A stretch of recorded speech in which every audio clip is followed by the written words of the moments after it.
तृतीय स्कंध चतुर्दश अध्याय। दिति का गर्भधारण। श्री सुखदेव जी कहते हैं, राजन, प्रयोजनवश सूकब बने श्रीहरि की कथा को मैत्रेय जी के मुख से सुनकर भी भक्तिव्रतधारी विदुर जी की पूर्ण तृप्ति न हुई। अतः उन्होंने हाथ जोड़कर फिर पूछा। विदुर जी ने कहा, मुनिव, हमने यह बात आपके मुख से अभी सुनी है कि आदिदैत्य हिरण्याक्ष को भगवान यज्ञमूर्ति ने ही मारा था। ब्राह्मण जिस समय भगवान लीला से ही अपनी दाढ़ों पर रखकर पृथ्वी को जल में से निकाल रहे थे, उस समय उनसे दैत्यराज हिरण्याक्ष की मुठभेड़ किस कारण हुई? श्री मैत्रेय जी ने कहा, विदुर जी, तुम्हारा प्रश्न बड़ा ही सुंदर है, क्योंकि तुम श्रीहरि की अवतार कथा के विषय में ही पूछ रहे हो, जो मनुष्यों के मृत्युपाश का छेदन करने वाली है। देखो, उत्तानपाद का पुत्र ध्रुव बालकपन में श्रीनाथ जी की सुनाई हुई हरिकथा के प्रभाव से ही मृत्यु के सिर पर पैर रखकर भगवान के परम पद पर आरूढ़ हो गया था। पूर्व काल में एक बार इसी वराह भगवान और हिरण्याक्ष के युद्ध के विषय में देवताओं के प्रश्न करने पर देवदेव श्री ब्रह्मा जी ने उन्हें यह इतिहास सुनाया था और उसी के परंपरा से मैंने सुना है। विदुर जी, एक बार दक्ष की पुत्री दिति ने पुत्र प्राप्ति की इच्छा से कामातुर होकर सायंकाल के समय ही अपने पति मरीचिनंदन कश्यप जी से प्रार्थना की। उस समय कश्यप जी खीर की आहुतियों द्वारा अग्निजिह्व भगवान यज्ञपति की आराधना कर सूर्यास्त का समय जान अग्निशाला में ध्यानस्थ होकर बैठे थे। दिति ने कहा, विद्वन, मतवाला हाथी जैसे केले के वृक्ष को मसल डालता है, उसी प्रकार यह प्रसिद्ध धनुर्धर कामदेव मुझ अबला पर जोर जताकर आपके लिए मुझे बेचैन कर रहा है। अपनी पुत्रवती सौतों की सुख समृद्धि को देखकर मैं ईर्ष्या की आग से जलील जाती हूँ। अतः आप मुझ पर कृपा कीजिए, आपका कल्याण हो। जिनके गर्भ से आप जैसा पति पुत्र रूप से उत्पन्न होता है, वे ही स्त्रियां अपने पतियों से सम्मानिता समझी जाती हैं। उनका सुयश संसार में सर्वत्र फैल जाता। हमारे पिता प्रजापति दक्ष का अपनी पुत्रियों पर बड़ा स्नेह था। एक बार उन्होंने हम सबको अलग अलग बुलाकर पूछा कि तुम किसे अपना पति बनाना चाहती हो? वे अपनी संतान की सब प्रकार की चिंता रखते थे। अतः हमारा भाव जानकर उन्होंने उनमें से हम 13 पुत्रियों को, जो आपके गुण स्वभाव के अनुरूप थी, आपके साथ ब्याह दिया। अतः मंगलमूर्ते कमल नयन, आप मेरी इच्छा पूर्ण कीजिए, क्योंकि हे महतम, आप जैसे महापुरुषों के पास दीनजनों का आना निष्फल नहीं होता। विदुर जी, दिति कामदेव के वेग से अत्यंत बेचैन और बेबस हो रही थी। उसने इसी प्रकार बहुत सी बातें बनाते हुए दीन होकर कश्यप जी से प्रार्थना की। तब उन्होंने उसे सुंदर वाणी से समझाते हुए कहा, भीरु, तुम्हारी इच्छा के अनुसार मैं अभी अभी तुम्हारा प्रिय अवश्य करूंगा। भला जिसके द्वारा अर्थ, कर्म और काम तीनों की सिद्धि होती है, अपनी ऐसी पत्नी की कामना कौन पूर्ण नहीं करेगा? जिस जहाज पर चढ़कर मनुष्य महासागर को पार कर लेता है, उसी प्रकार गृहस्थाश्रमी दूसरे आश्रमों को आश्रय देता हुआ अपने आश्रम द्वारा स्वयं भी समुद्र के पार हो जाता है। मानिनी, स्त्री को तो विविध पुरुषार्थ की कामना वाले पुरुष का आधा अंग कहा गया है। उस पर अपनी गृहस्थी का भार डालकर पुरुष निश्चिंत होकर विचरता है। इंद्रिय रूप शत्रु अन्य आश्रम वालों के लिए अत्यंत दुर्जय है।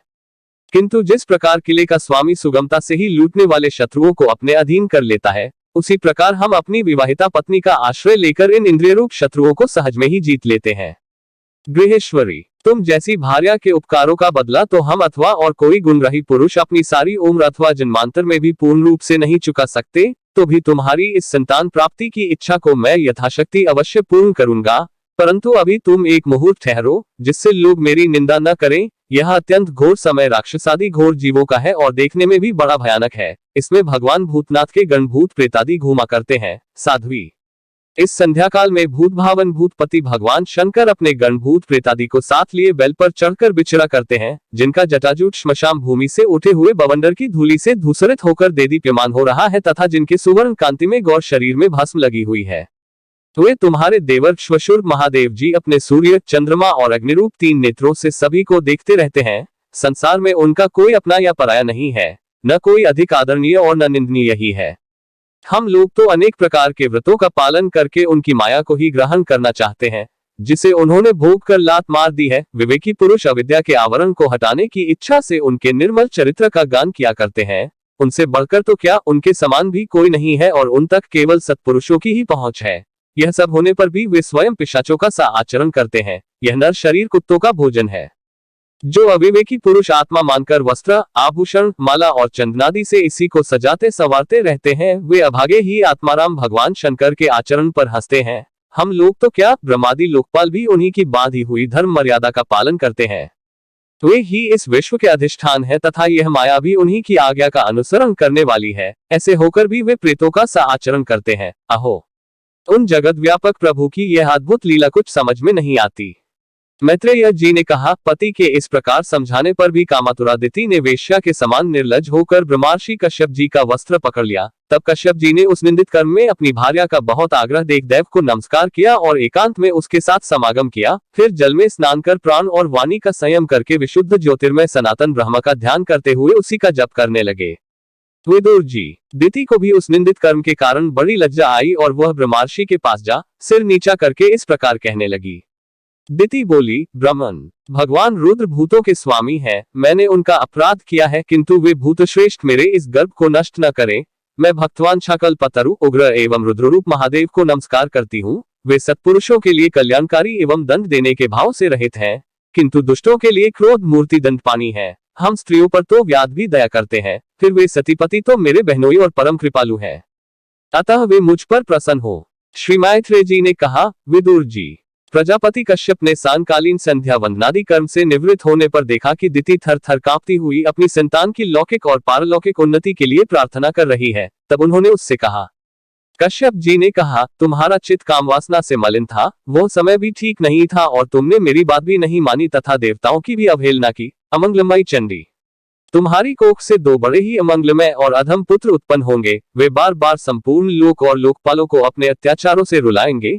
जब उनके हाथ से बहुत से निरपराध और दीन प्राणी मारे जाने लगेंगे, स्त्रियों पर अत्याचार होने लगेंगे और महात्माओं को क्षुब्ध किया जाने लगेगा, उस समय संपूर्ण लोकों की रक्षा करने वाले श्री जगदीश्वर कुपित होकर अवतार लेंगे और इंद्र जैसे पर्वतों का दमन करता है, उसी प्रकार उनका वध करेंगे। दिति ने कहा, प्रभो, यही मैं भी चाहती हूँ कि यदि मेरे पुत्रों का वध हो तो वह साक्षात भगवान चक्रपाणि के हाथ से ही हो, कुपित ब्राह्मणों के शापादि से न हो। जो जीव ब्राह्मणों के शाप से दग्ध अथवा प्राणियों को भय देने वाला होता है, वह किसी भी योनि में जाए उस पर नारकी जीव भी दया नहीं करते। कश्यप जी ने कहा, देवी, तुमने अपने किए पर शोक और पश्चाताप प्रकट किया है। तुम्हें शीघ्र ही उचित अनुचित का विचार भी हो गया तथा भगवान विष्णु, शिव और मेरे प्रति भी तुम्हारा बहुत आदर जान पड़ता है। इसलिए तुम्हारे एक पुत्र के 4 पुत्रों में से एक ऐसा होगा जिसका सत्पुरुष भी मान करेंगे और जिसके पवित्र यश को भक्तजन भगवान के गुणों के साथ गाएंगे। जिस प्रकार खोटे सोने को बार बार तपाकर शुद्ध किया जाता है, उसी प्रकार साधुजन उसके स्वभाव का अनुकरण करने के लिए निर्वेता आदि उपायों से अपने अंतःकरण को शुद्ध करेंगे, जिनकी कृपा से उन्हीं का स्वरूपभूत यह जगत आनंदित होता है। वे स्वयं प्रकाश भगवान भी उसकी अनन्य भक्ति से संतुष्ट हो जाएंगे।